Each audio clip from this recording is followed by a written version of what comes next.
All right, welcome back, friends and foes alike. It's Dave. It is the Real Music Observer, where again we are observing real music in real time for real people just like you right there and me right here. The band Kansas, believe it or not, one of my favorite all-time bands. I don't believe I've done a video about Kansas, and it's long overdue. I want to talk about their new lineup. I want to talk about them. I think their new lineup is as strong a lineup as the band has ever had, and with much respect for former players, especially Steve Walsh, who I think in his heyday was probably in the top 20 as far as American vocalists in an American rock band. I mean, the dude he hit highs that you'll rarely hear in songs, and Carry On My Wayward Son would not be the song it is if Steve Walsh wasn't in the band at the time.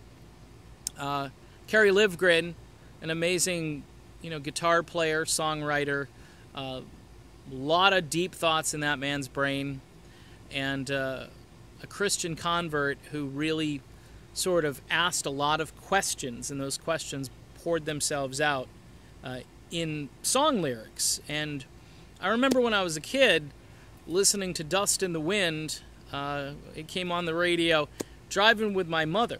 And this is probably, 1977, 78. And she looks over at me and she says, "Do you think we're all dust in the wind?" And I pondered that question. And she was more or less asking, because she thought the song was a little bit too blunt. It was too honest. It was stating things in a way that she wanted to do this. Nope, we're not that. But some of the most profound lyrics, meaningful lyrics that you'll ever hear in a rock song. Hence, has Kansas been inducted into the Rock and Roll Hall of Fame as of yet? Don't think so. Now, Journey has been inducted. They were inducted. I made this video about Journey. I'm sorry. This is what I'm going to compare. Journey is a band that evolved, no pun intended, and they went from sort of a proggy rock, art rocky thing, almost like Kansas has been most of their time, and then they evolved into a more pop rock, hard rock, ballad, just American, good time, type band, but, with still some proggy tendencies. When Neil straps on the guitar, you never know what's going to come out, and sometimes the fusion of what he does and what, say, John Cale does, and all the parts come together, and you don't know, it's a cool fusion of stuff. And they're in the Rock and Roll Hall of Fame. Kansas, has been a very consistent band. Now, when John Elefante was sort of piloting the Starship, and no pun intended to for my friend Mickey Thomas, there were two albums, Drastic Measures, with actually their biggest charting rock hit, believe it or not. It's called Fight Fire with Fire, tune you don't hear on the radio anymore, and it was a monster. It was an MTV mega giant hit. And Play the Game Tonight, which was on Vinyl Confessions. But I would argue that Drastic Measures was the only really drastic departure. Hence, maybe the title. They went in a slightly more, what I call mainstream 80s sounding direction. But if you look at the rest of their canon, their catalog, you're going to find from their very first album, where that guy, that historic painting or photo is on their album cover.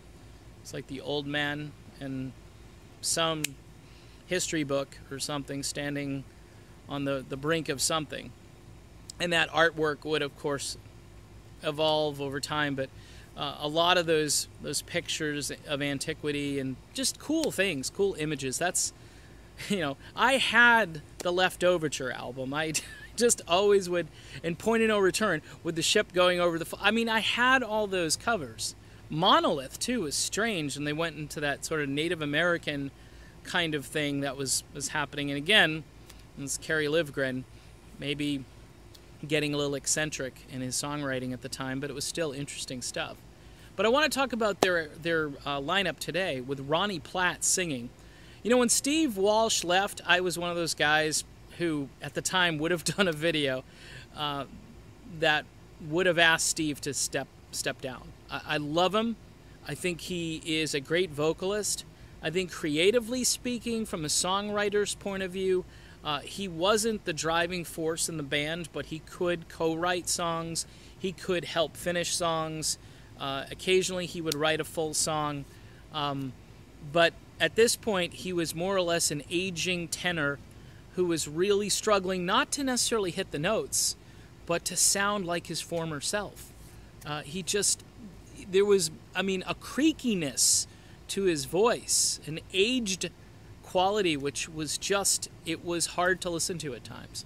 And I think he did the band and himself a favor by stepping away and allowing this guy, Ronnie Platt, who is in the band Shooting Star, another band that I used to listen to in the early 80s, really great music. Their self-titled debut album is phenomenal. Go find it. But Ronnie has come in and he's injected new energy into this band. You've got David Ragsdale, who plays, the violin, who's into some of the sort of, what we call them, add-on instruments that make more of an orchestral sound for the band. Rich Williams still playing guitar and doing so fantastically. Phil Ehart, the original drummer. So you've got Phil and Rich, the original guys. You got, Billy Greer, still playing bass, came in with Steve Walsh when they reunited in '86, came in from the band Streets, and that's some interesting material to go listen to. This video is packed, so I'm trying to get it all in. And they've just got a killer lineup. Their album from last year, which is kind of still sort of making the rounds, it's called the Prelude, Implicit. There's a tune called Refugee on there, which just smokes. Pretty much every song smokes, and I've listened to it, start to finish. With This Heart was kind of like the first single, and may have a slightly more poppy or melodic quality than the rest of the album. But for the most part, this is a Kansas disc that you could have aligned with Point of No Return, Left Overture, Mask. You could have put this in there. Audio Visions. I think this would have been the follow-up to Audio Visions if you were going in that same direction and you didn't have Walsh leave the first time. This is just, this is Kansas at their best, people.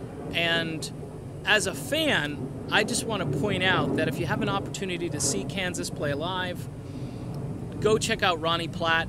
Go check out how tight and how precise this band is. The technology is better now, so whenever they play live, whenever they record music, it's just such a treat for the ears. So go buy yourself some Kansas, go see some Kansas. I've seen them twice. Like I've said, it's been cool, and maybe someday I'll see them again. I would highly recommend it. For The Real Music Observer, I'm Dave, and this is my video. We'll talk to you soon.